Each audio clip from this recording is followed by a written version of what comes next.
안녕하세요. 테리니 아빠입니다. 2026년 2월 26일 일이고요. 저녁 8시 시에 이제 오늘 있었던 수급을 좀 정리하면서 그리고 앞으로 어떤 업종이 주도 업종이 될까 이런 고민을 한번 이야기해 보고자 영상을 준비했고요. 영상을 보시고 도움 되셨으면 구독, 좋아요, 알람 설정도 부탁드리겠습니다. 어제 이제 올려드렸던 영상은 이제 그래도 어쩌면 우리가 코스닥 쪽으로도 또 돈이 흘러갈 수 있는 어떤 환경이 아니냐.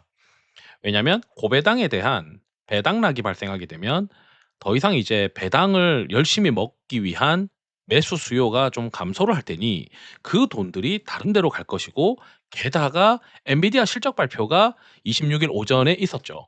그래서 반도체 쪽으로 우선순위를 좀 두고 있다라고 이제 말씀을 드렸는데, 다행히 이제 반도체가 좀 움직였어요.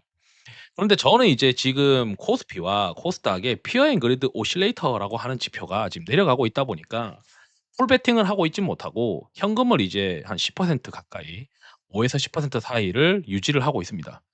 다만 이제 코스닥이 먼저 지금 바닥을 또 돌아올 것 같으니까 저는 이제 '코스닥 쪽을 좀 더 기대해 볼 만한 이유가 있지 않나.' 이런 생각을 하고 있어서 관련된 내용들을 저의 어떤 뇌피셜로 좀 정리를 해 봤는데 보시면 될 것 같고요. 여기 나와 있는 이 구글 콜앱 코드들이나 엑셀 데이터들은 눈꽃빙수 이상 회원분들한테 공유를 해 드리고 있고, 이제 필요하신 분들은 멤버십 회원 가입하신 다음에 이 유튜브 커뮤니티 게시글에서 회원용 게시글로 링크를 눌러서 다운받으시면 됩니다. 라떼 이상만 가입하시더라도 텔레그램 채널에 또 참여 가능합니다. 우선 또 보게 되면, 그러면 여기 이제 코스닥이 이제 쉬었다가 다시 한번 이렇게 올라갈 거 아니에요.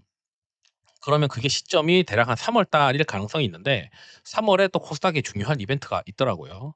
그리고 코스피도 좀 쉬더라도 이게 상승하는 종목 수가 좀 줄어들 수는 있지만 이 시장의 주도 업종인 반도체는 여전히 굳건하다. 그래서 우리가 현금을 가지고 있더라도 롱으로 잡는 것들은 이제 주도 업종들을 잘 찾아야 되는데, 그 주도 업종을 고르기 위해서 이제 변동성 모멘텀 또는 소라티노라고 하는 모멘텀 지표를 등수를 가지고 그 등수 안에 있는 거가 주도 업종이다라고 이제 간주를 하는 거죠. 그래서 여기 보면 건설 이게 원전이고, 자동차, 그다음 로봇, 자동차 및 로봇, 그러니까 원전 한 챕터, 그다음에 자동차 및 로봇이 있고, 여전히 고배당이 좀 남아 있어요. 아직까지 이제 등수가 비로 밀리진 않았는데. 그리고 반도체가 할 때 한 챕터가 있고, 전력기기가 있고요. 친환경이 있고, 방산 정도가 있습니다. 그러니까 지금 여기 없는 게 뭐냐? 2차 전지랑 그다음에 바이오와 그리고 조선이 없어요. 그러면은 그쪽 섹터들이 다시 한번 이 20등 탑 20등 안에 들어올 수 있느냐. 이게 한 45개 정도의 티커거든요. 그 티커 중에서 이제 절반 이상을 가지고 그 안에서 매매를 하자라고 이제 하는 전략인데, 요런 섹터들이 계속 이제 당분간 주도주일 가능성이 높다라고 이제 보려면 이거는 이제 시세에 대한 거고, 돈이 그쪽으로 계속 들어가는지를 또 체크를 해야 되겠죠. 그러면 이제 보시게 되면 26일 일입니다. 26일 날도 이게 외국인부터 보죠. 외국인의 오름차순 금액 기준으로 보는 겁니다. 빨간색은 반도체, 그다음에 초록색은 자동차 및 로봇이에요. 그리고 노란색은 데이터 센터에 들어가는 전력 에너지 관련들. 예를 들어 뭐 ESS도 있을 것이고, 또는 전력기기 또 있을 것이고, 두산 에너빌리티 같은 원전, 대우건설도 원전이죠. 이런 원전 관련된 것들도 있어요. 그리고 약간 연한 것들은 여전히 고배당들이 조금 남아 있다. 매수를 하는 사람들이 있다. 외국인들이 있다. 요렇게 지금 보게 되면 큰 틀로 보면 반도체랑 데이터 센터 관련된 전력 에너지 그리고 자동차 및 로봇, 이 세 가지를 지금 외국인들이 선호하고 있고, 뭐 바이오가 조금씩 눈에 보인다. 이 정도입니다. 그다음에 시가총액 대비해서 기관들 보죠. 이 빨간색들이 다 반도체 소부장들, 그리고 연료전지나 ESS나 또는 원전이나 데이터 센터에 들어가는 전력과 관련된 에너지. 신재생으로 이제 뭐 CS 윈드도 최근에 이제 뭐 풍력이 미국에서도 좋다 보니까 이런 것들이 가는 것 같고, 그다음에 자동차 및 로봇 관련된 종목군들 좀 포지셔닝이 되어 있고, 그리고 바이오들이 여전히 좀 눈에 보입니다. 그래서 일단 시가총액 대비해서, 그리고 외국인들이랑 약간 이제 믹스해서 보게 되면은 반도체, 그다음에 자동차 및 로봇, 그리고 데이터 센터에 들어가는 전력 에너지 관련된 것들 뭐 ESS, 그다음에 뭐 전력기기, 원전 이런 것들이고, 그리고 이제 하나 더 있는 게 '아 바이오까지 쪼끔 볼 수도 있겠구나.' 요렇게 이제 볼 수 있겠죠. 그러면 아까 바이오는 등수에 없었지만 매수가 계속 발생하고 있으니까 그쪽으로 다시 한번 수급이 한번 3월 달에 또 몰릴 가능성이 있다라고 또 생각을 해볼 수 있겠죠. 이거는 기관의 금액 대비 위주로 순서로 보는 건데 반도체가 보이고요. 자동차 및 로봇이 보이고요. 또 현대건설이나 이런 거 원전이죠. 데이터 센터에 들어가는 전력 에너지, 뭐 전력 기기 이런 것들이 또 보이고요. 그리고 고배당들이 쪼끔씩 보이긴 합니다. 그리고 여기 이제 바이오들도 쪼끔씩 보이죠. 그래서 크게 4개 섹터가 지금 눈에 보인다라고 이제 우리가 해석을 할 수가 있고, 그렇다면 이제 우리가 일정이 뭐가 있냐. 그러면 이 4개 섹터, 반도체, 그다음에 데이터 센터에 들어가는 전력 에너지 관련된 것들, 그리고 전력 에너지 관련된 것들도 뭐 이벤트가 하나 있었는데, 오전에 제가 보니까 미국에서 전력 에너지 관련된 이벤트들이 있어요. 그리고 우리가 로봇 이런 것들도 이벤트가 또 3월 달에 있느냐. 요런 고민들을 이제 계속 우리가 해야 됩니다. 그러니까 지금 우리가 하고 있는 이 플레이에 관련된 종목군들이 있으면 이 종목군들 중에서 우리가 이제 체크해야 되는 거는, 뭐 일정 같은 이벤트들이 겹쳐 있게 되면, 오늘 같은 경우에는 이제 반도체 관련된 엔비디아의 실적 발표가 있다 보니까 좀 더 반도체 쪽으로 돈이 몰리기 쉬운 환경이었다라고 이제 해석을 할 수가 있겠죠.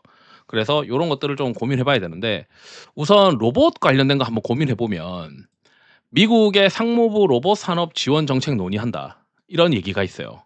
그래서 이런 3월 중에 로봇 관련된 것 관련해서 제조사들을 초청해서 뭐 정책 논의를 한다, 이런 얘기가 있어요. 그렇기 때문에 미국에서 로봇 관련해서 관심을 많이 가질 수가 있고 국내도 연관될 가능성이 있다. 그리고 3월 달에 10 일에는 노란 봉투법이 국내에서는 시작이 될 거기 때문에 결국 자동차 및 로봇이 계속 3월 달에도 영향을 받을 수 있을 가능성이 높다라고 또 생각을 해야 되고요. 그다음에 이제 반도체도 계속 봐야 되는 이유가 3월 달 16 일부터 19 일에 아시다시피 이 엔비디아 GTC가 열립니다. 그렇기 때문에 반도체에 대한 이벤트도 여전히 3월 달에 있다라고 이제 생각을 해야 되고, 그리고 코스닥에 대해서 돈이 들어오게 되면 아마 바이오가 이제 당연히 수급이 좀 풀리겠죠. 지금은 반도체나 로봇이나 이런 쪽으로 자꾸 돈이 좀 빨려 나가는 것 같은데, 이 바이오 쪽도 수급이 들어올 수 있는 이벤트가 제가 봤을 때 있는 게, 다음 달 10 일쯤에 되면 삼성 액티브 자산운용이랑 타임폴리오 자산운용의 코스닥 액티브 ETF가 동시에 출시된다라고 지금 되어 있어요. 그래서 이 코스닥 액티브 ETF가 출시가 되면 코스닥 시장에 자금이 흘러들어갈 수 있는 환경이 열리기 때문에 3월 달에는 코스닥 쪽으로 좀 볼 필요가 있겠다, 이렇게 지금 생각을 하고 있습니다. 그래서 일정 같은 걸 좀 보게 되면 요 3 개가 있는데, 요 3 개에다가 3 월에 전력기기, 로봇이랑 전력기기 이벤트, 그리고 3 월에 미국에서 로봇과 전력기기 이벤트, 전력기기 이벤트, 이게 미국에서 이제 있을 수 있기 때문에 우리가 잘 봐야 된다라고 이제 말씀드리고 싶습니다. 그래서 전력기기도 지금 미국에서 보니까 아침에 제가 자료 하나, 저기 뉴스 하나 받았거든요. 사람들이 이제 보던데 데이터 센터 전기 자체 확보 관련된 미국의 빅테크 관련된 백악관 회동에서 뭐 서명한다고 하는데, 이게 이제 다음 주다. 그러면 3월 달에 이제 있을 거라 생각하거든요. 그래서 3월 달에 요런 이제 이벤트가 또 있을 것 같다, 이렇게 또 생각이 듭니다.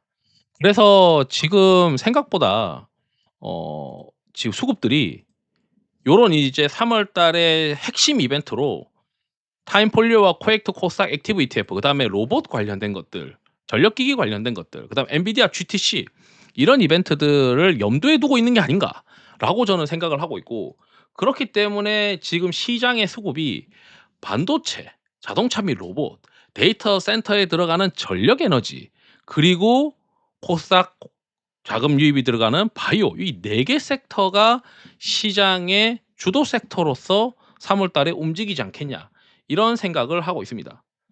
게다가 관련된 종목군들이 생각보다 꽤 수급이 비어져 있는 것들이 많고, 지금은 또 삼성전자가 먼저 수급이 비어져 있고 하이닉스는 좀 수급이 차 있어요. 그리고 바이오들도 수급이 비어져 있는 바이오들이 꽤 많이 아직은 남아 있다라고 생각이 듭니다. 그래서 지금 우리가 계속 잘 봐야 되는 거는, 어 결국 이제 투자 아이디어는 이벤트가 있고, 그 이벤트와 연동되고 있는 수급들이, 지금 기관의 50등 이내에 들어가는 기관들의 수급들이 이 4개 섹터에 움직이고 있는데, 그 4개 섹터와 연관되는 3월 달에 외부 이벤트까지 있다.